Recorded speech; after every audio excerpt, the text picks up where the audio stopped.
देखिए, आज हम यहाँ पर बात करने वाले हैं। अभी जो हमारे मध्य प्रदेश बोर्ड ने सूचना जारी की है कि 1 सितंबर से ऑनलाइन क्लासेस स्टार्ट होगी और ऑनलाइन ही बच्चों का एग्ज़ाम होगा। जिस तरीके से हम त्रैमासिक और अर्धवार्षिक एग्ज़ाम पुराने पैटर्न पर दे रहे थे, तो नई शिक्षा नीति यहाँ पर इसी वर्ष लागू हो चुकी है और इसके बारे में मैं आज आपको बताऊंगा कि नई शिक्षा नीति में आपका जो एग्ज़ाम होगा वो किस तरीके से होगा। यहाँ पर हमारे जो मध्य प्रदेश बोर्ड के अध्यक्ष है राधेश्याम जुलानिया ने यहाँ पर हमको बताया है कि आपका जो एग्ज़ाम होगा वो किस पैटर्न पे होगा, किस तरीके से होगा। तो यहाँ वीडियो 9th से 12th के सभी स्टूडेंट के लिए बहुत ही महत्वपूर्ण है। इसमें आप ये समझ सकोगे कि हमारा जो एग्ज़ाम है वो किस तरीके से होगा। किसी भी स्टूडेंट को कोई भी प्रॉब्लम नहीं होना चाहिए। देखिए, यहाँ पर ऑनलाइन आंतरिक मूल्यांकन की जो शुरुआत की जा रही है वो 1 सितंबर से की जा रही है। इसकी शुरुआत हमारा मध्य प्रदेश बोर्ड कर रहा है, लेकिन इसमें हमको बहुत सारी परेशानियों का सामना करना पड़ेगा। ठीक है, इस एग्ज़ाम को देने के लिए यहाँ पर हर एक स्टूडेंट के पास एंड्रॉयड मोबाइल होना चाहिए। अगर हम बात करते हैं हमारे मध्य प्रदेश बोर्ड के कुछ स्टूडेंट ऐसे हैं 10th क्लास में 12th में जिनके पास मोबाइल नहीं है। मैं ये नहीं बोल रहा हूँ कि कुछ होंगे ऐसे जिनके पास एंड्रॉयड मोबाइल नहीं होगा। तो ये जो सिस्टम लाया गया है 1 तारीख के लिए, ये सिस्टम बहुत ही अच्छा है, लेकिन इसमें हमको बहुत सारी समस्याओं का सामना करना पड़ेगा और हमें इसको समझना पड़ेगा। मैं सभी स्टूडेंट से ये कहना चाहता हूँ कि इस सिस्टम को अभी से समझना स्टार्ट कर दे कि 1 तारीख से क्या होगा, किस तरीके से हमारा एग्ज़ाम होगा, इसको समझने का प्रयास करें। धीरे धीरे सभी स्टूडेंट को ये बात समझ में आ जाएगी।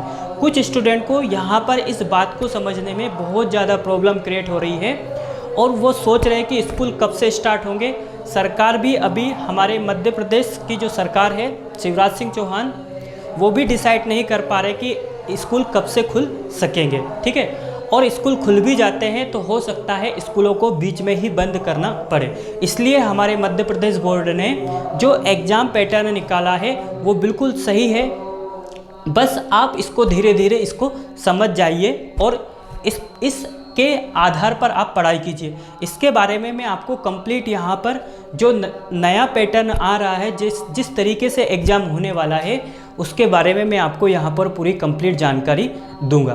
तो उन्होंने ये कहा है मध्य प्रदेश बोर्ड ने कि आपको क्या करना है, 1 सितंबर से यहाँ पर हमारा ऑनलाइन आंतरिक मूल्यांकन होगा। ठीक है, अब ये जो आंतरिक मूल्यांकन हो रहा है ये किस बात के लिए किया जा रहा है, तो यहाँ पर आपको समझने की सबसे फर्स्ट बात है कि यहाँ पर जो एक मासिम एप्लीकेशन होता है, देखिए यहाँ पर जो मासिम एप्लीकेशन है, ठीक है, इस मासिम एप्लीकेशन को सभी स्टूडेंट और सभी टीचर प्ले स्टोर से डाउनलोड कर सकते हैं। इसका लिंक मैंने यहाँ पर आपको डिस्क्रिप्शन में दे दिया है, आप वहाँ से इसको डाउनलोड कर सकते हो। तो इस एप्लीकेशन को जब आप डाउनलोड करोगे तो आपको कुछ बातें धीरे धीरे समझ में आने लगेगी। तो इसमें जो मध्य प्रदेश बोर्ड ने जो सूचना निकाली है, तो उन्होंने कहा है स्टूडेंट के लिए और टीचर के लिए कि स्टूडेंट जो है उनका रजिस्ट्रेशन होगा। रजिस्ट्रेशन के लिए उनको किन किन बातों की आवश्यकता होगी इस मासिम एप्लीकेशन पर, उनको आवश्यकता होगी नाम की। जो स्टूडेंट है उनका नाम, उनके बाद मोबाइल नंबर, जो भी मोबाइल नंबर है, फिर उसके बाद आधार कार्ड नंबर, फिर उसके बाद एड्रेस, पता। इन 4 चीज़ों की यहाँ पर रजिस्ट्रेशन करने के लिए इस मासिम एप्लीकेशन पर ज़रूरत होगी और टीचर को भी यहाँ पर इसका रजिस्ट्रेशन होगा और उनको वहाँ से आईडी और पासवर्ड मिलेंगे। यहाँ पर ये जो जानकारी मैं दे रहा हूँ ये 9th से 12th तक के सभी स्टूडेंट के लिए बहुत ही ज़रूरी है, क्योंकि 1 सितंबर से हमारा नया सेशन स्टार्ट होने वाला है। जो नई शिक्षा नीति है इसमें जो बदलाव किया गया था, तो यहाँ पर जो हमारा एग्ज़ाम का है उसमें भी कुछ चेंज कर दिया गया है। ठीक है, तो यहाँ पर जो 1 सितंबर से ऑनलाइन आंतरिक मूल्यांकन आ रहा है, तो मैं ये बोल रहा हूँ कि इसमें बहुत सी परेशानियों का सामना करना पड़ेगा। इसमें टीचरों को भी बहुत सारी समस्याओं का सामना करना पड़ेगा और स्टूडेंट को भी बहुत सारी समस्याओं का सामना करना पड़ेगा, लेकिन हमें इन समस्याओं से लड़ना है और लड़कर इसको आगे लेकर जाना है। ठीक है, हमें इसका विरोध नहीं करना है, हमें बिल्कुल भी इस बात का इसके अंदर विरोध नहीं करना है, क्योंकि कोरोना जैसी महामारी यहाँ पर देश में चल रही है। हम घर बैठकर अभी अपने एजुकेशन को बढ़ावा दे सकते हैं, एजुकेशन को बढ़ा सकते हैं। ठीक है, यहाँ पर हमारा जो एजुकेशन है उसमें कोई लॉस नहीं होगा। आप इस पैटर्न पर यहाँ पर जो मध्य प्रदेश सरकार ने जो नई शिक्षा नीति के अंतर्गत जो एग्ज़ाम पैटर्न निकाला है, जो पढ़ाई करने का तरीका बताया है, उस तरीके से आप पढ़ाई कीजिए। इसके बारे में मैं आपको कंप्लीट तरीके से समझाऊंगा। और जो मासिम एप्लीकेशन है इसके बारे में मैं आपको बता देता हूँ कि मासिम एप्लीकेशन क्या है। तो ध्यान से देखिए, यहाँ पर ये माध्यमिक शिक्षा मंडल का एक मोनो लगा रहेगा और यहाँ पर उसके नीचे मध्य प्रदेश बोर्ड लिखा रहेगा। ठीक है, इसको आप समझिएगा, मैं आपको समझा देता हूँ। ये ही यहाँ पर मासिम एप्लीकेशन। ठीक है, इस एप्लीकेशन को सभी स्टूडेंट डाउनलोड करके अपने पास रख लीजिएगा। ठीक है, सभी स्टूडेंट को यहाँ पर, और इसके बारे में ये मासिम एक एप्लीकेशन है, इसको आप डाउनलोड कर लीजिएगा। ठीक है, इस एप्लीकेशन के आधार पर ही हमारी पूरी कंप्लीट तरीके से एग्ज़ाम होने वाली है। ठीक है, अब आप इसको डाउनलोड, मैंने डिस्क्रिप्शन में इसका लिंक दे दिया है, मैंने यहाँ पर लिंक इसका दे दिया है, आप वहाँ से डाउनलोड कर लीजिएगा। अब यहाँ पर हमने मासिम के एप्लीकेशन जो है इसके बारे में कंप्लीट तरीके से समझ लिया है कि हमारी जो एग्ज़ाम होगी वो मासिम एप्लीकेशन पर होने वाली है, जिसमें टीचरों का भी रजिस्ट्रेशन होगा और स्टूडेंट का भी रजिस्ट्रेशन होगा। अब ये एग्ज़ाम का पैटर्न कैसा होगा, किस तरीके से होगा, इसके बारे में मैं आपको कंप्लीट तरीके से यहाँ पर समझाने वाला हूँ। तो 1 सितंबर से ऑनलाइन आंतरिक मूल्यांकन मतलब ऑनलाइन पढ़ाई स्टार्ट होने वाली है, नया सेशन स्टार्ट होने वाला है। तो माध्यमिक शिक्षा मंडल बोर्ड ने आपसे ऐसा कहा है कि जो पूरी बुक है, ठीक है, अब वो सोशल साइंस हो सकता है, साइंस हो सकता है, संस्कृत हो सकता है, इंग्लिश हो सकता है, मैथ्स हो सकता है, कोई भी सब्जेक्ट हो, ठीक है, उस सब्जेक्ट को 12 यूनिट में डिवाइड करना है। कितने यूनिट में डिवाइड करना है? 12 इकाई। इकाई मतलब हमको पूरी एक बुक को 12 यूनिट में डिवाइड करना है। ठीक, 12 यूनिट में हम उसको डिवाइड कर लेंगे, उसको 12 भागों में उसके बांट लेंगे। उन्होंने ऐसा कहा है, एक यूनिट को आपको 15 दिन के अंदर कंप्लीट करना है।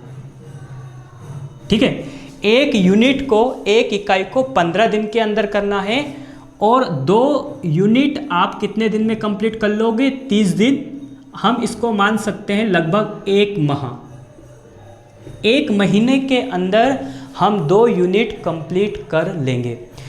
इसी तरीके से 6 माह में, 6 माह के अंदर, ठीक है, 6 माह में हम टोटल 12 यूनिट कंप्लीट कर लेंगे। ठीक है, मतलब 6 मंथ के अंदर हमारा पूरा सिलेबस कंप्लीट हो जाएगा।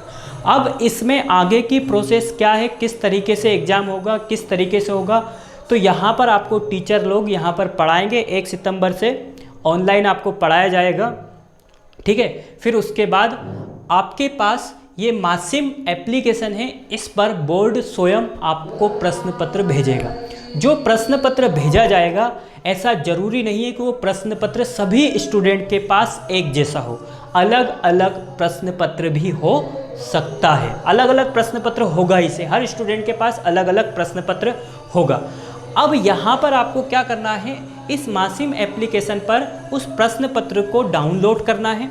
ठीक है, और इसको बोला जाता है ओपन बुक। क्या बोला जाता है? Open book. ओपन बुक का मतलब ये कहा गया है कि इस एग्ज़ाम को आप मध्य प्रदेश के किसी भी कोने से दे सकते हो। कहने का मतलब ये है, आप इस एग्ज़ाम को कहीं से भी दे सकते हो। ओपन बुक का मतलब ये होता है।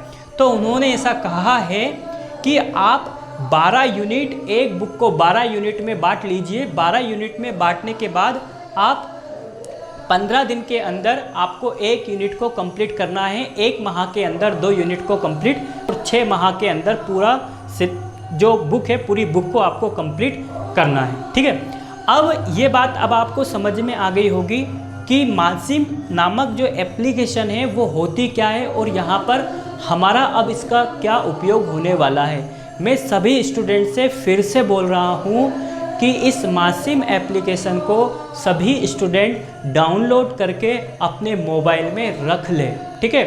और मैं वापस से ये बात बोल रहा हूँ कि यहाँ पर मध्य प्रदेश सरकार ने जो नई शिक्षा नीति के अंदर ये पैटर्न लेकर आए हैं, इसका विरोध, इसकी बुराई किसी को नहीं करना है।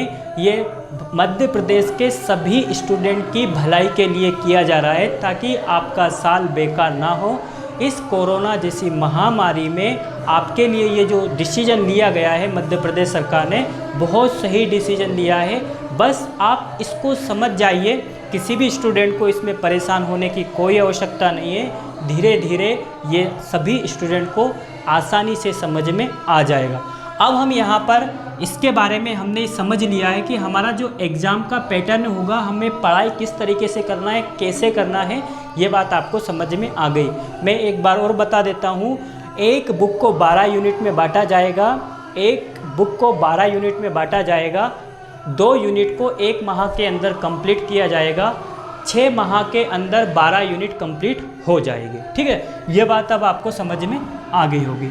इसके बाद उन्होंने कुछ बातें ऐसी बताई है जिसमें आपको समझना है कि जो आपका पेपर होगा वो किस टाइप से होगा, कैसा होगा। तो 1 सितंबर से आपको टीचर लोग पढ़ाएंगे। और अगर आपको ये सिस्टम समझ में नहीं आ रहा है, तो आप अपने स्कूल के जो टीचर है उनसे कांटेक्ट कीजिए, उनसे आप हेल्प मांगिए। लेकिन इस सिस्टम को सभी स्टूडेंट को समझना है, ठीक है। जहाँ तक मेरा प्रयास होगा मैं इसको समझाने का पूरा प्रयास करूँगा, क्योंकि मैं भी ये चाहता हूँ कि ये जो सिस्टम लाया जा रहा है, ये सिस्टम बहुत ही अच्छा सिस्टम है। बस आपको इसका सपोर्ट करना है, इसके आधार पे आपको चलना है, ठीक है। अब यहाँ पर ये बात आपको समझ में आ गई होगी यूनिट वाली, कि इसमें किस तरीके से किया जाएगा।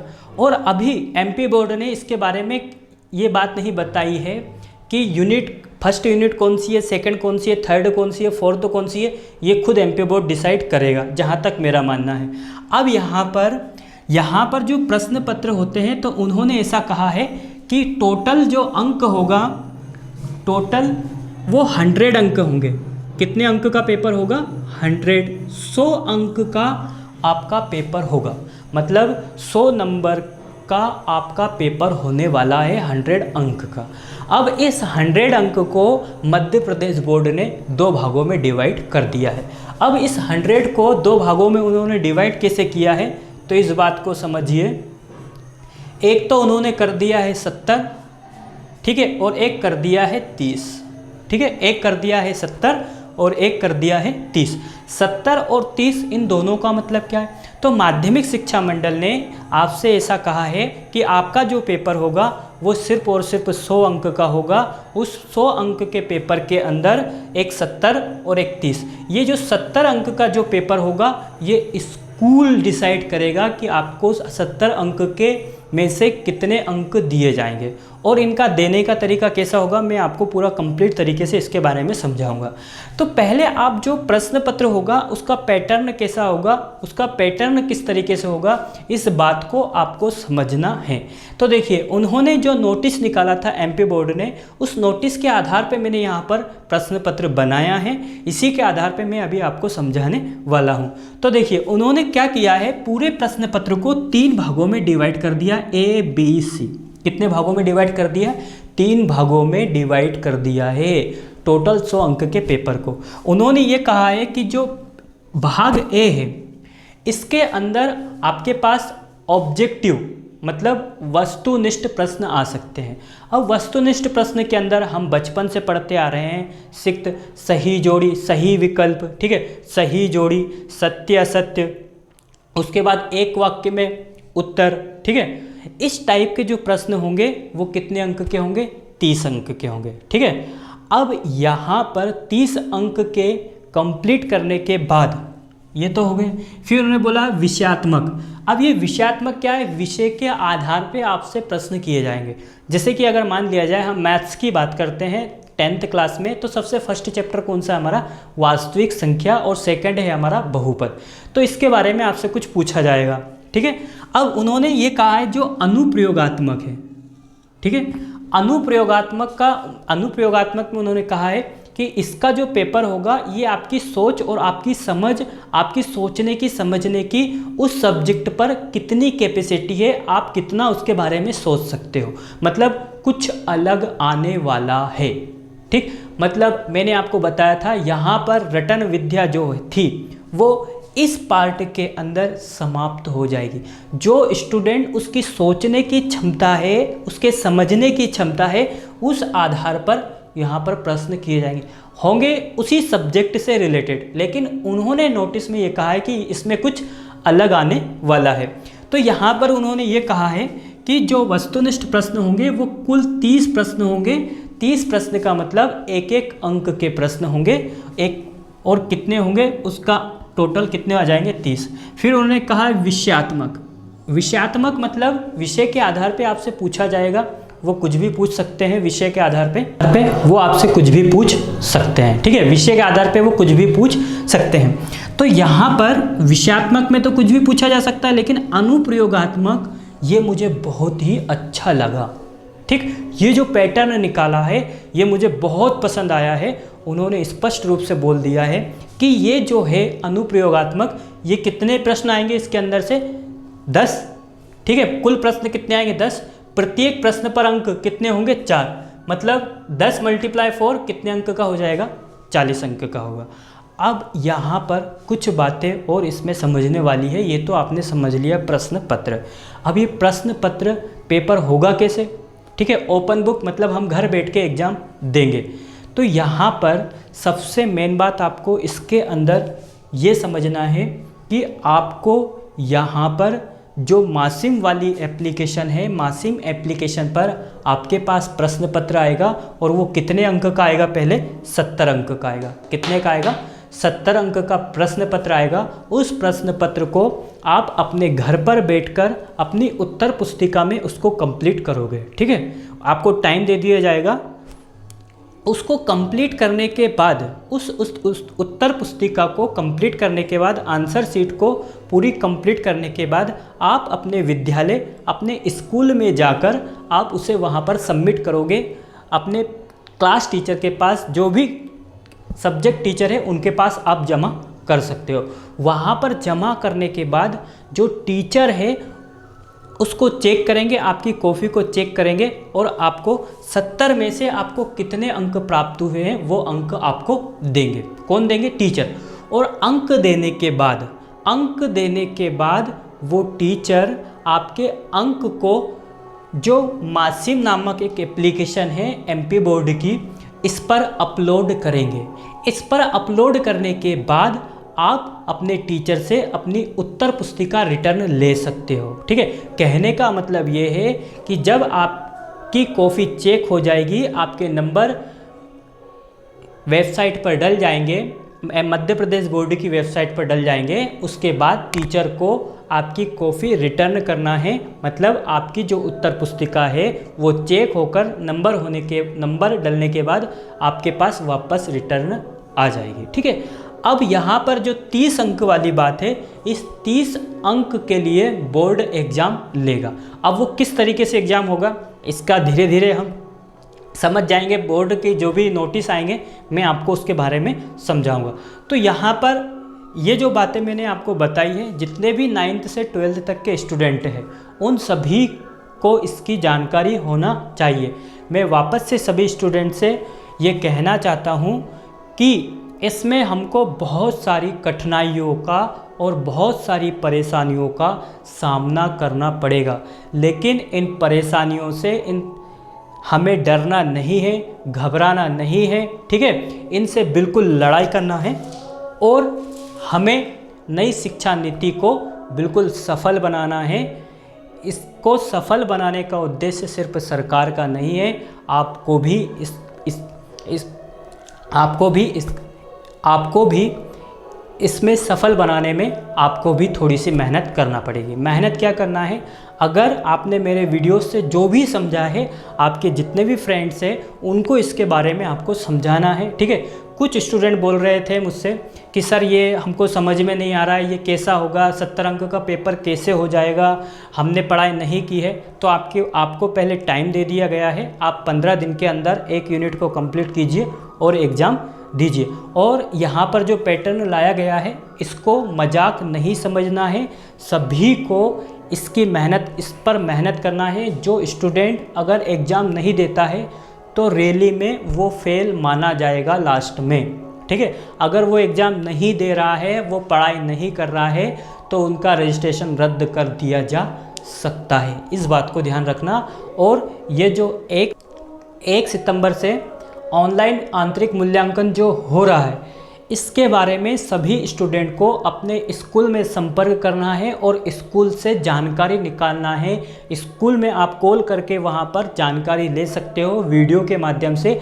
और भी अगर आपको कोई प्रॉब्लम हो तो आप अपने प्रिंसिपल सर, स्कूल के जो प्रिंसिपल है उनके पास कॉल कीजिए और इसकी कंप्लीट जानकारी लीजिए कि यहाँ पर जो सिस्टम लाया जा रहा है 1 सितंबर से ऑनलाइन आंतरिक मूल्यांकन, तो मैं सभी मध्य प्रदेश के सभी टीचरों और सभी स्टूडेंट्स से ये कहना चाहता हूँ कि इसको सफल बनाना है।